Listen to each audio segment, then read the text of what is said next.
Yeah, yeah, it's cool. It certainly brought in the crowds.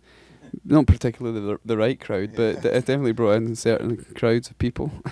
Yeah, well, the tour has been weirdly the whole tour, the idea of the tour began in New York City last year. In fact, almost to the day, in the Housing Works bookstore downtown. I did a gig in that venue, and I couldn't, because I was doing it by myself. I was like, well, how would I do this to make it a little bit more interesting or give it an angle? So I thought, oh, I'll do it chronologically. I'd never thought of it, like doing that before, because some songs that may have come in say the third album were written before songs on the first album, maybe, So I did that, and it was okay. I felt it lacked some kind of extra something, and so we did another type of thing like that, and Andy came along, and it really worked, and so we thought it would be a good tour to do properly.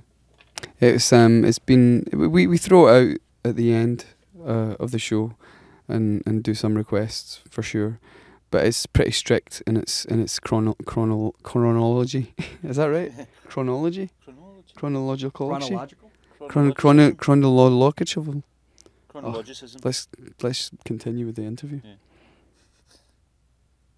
It's pretty chronological. Well, this is what I was getting at. We started in New York last year with this idea, and it's kind of funny. It's kind of fitting that we end here, in New York. We're at Joe's Pub, and we've got 2 shows left, and it's been I think for me, it's been, I think, one of my favourite tours we've ever done, because it's all about me. No, I'm kidding. It's about really focusing in on the song, which is what we've always been about, and it gives folks a chance to get a little bit closer to the band. And we've also been doing our own merch on the tour. Like, we wanted to, but the whole idea was to go across, and we wanted to keep everything simple. We didn't want anybody. We wanted to maybe write on the road as well, so we didn't want anyone that we didn't know on the bus. So we kept a very tight ship, and part of that was we obviously wouldn't take a person to sell their own merchandise, so we did it ourselves. And Giles, our tour manager, helped. But what it ended up being was just an amazing way to meet every single person that came to the show. We met, and the show's about 2 hours long or so, and then we stay back for another 2.5 hours and meet everyone. It's been amazing. And it's given us a chance just to say thanks properly, literally shaking hands and going, thanks. We did it in a little splitter van, wasn't it? It was like a tiny little thing. Yeah, it was horrible. It was smelly, horrible, just rotten. Yeah, there was moments, things that we couldn't even say on radio, happen.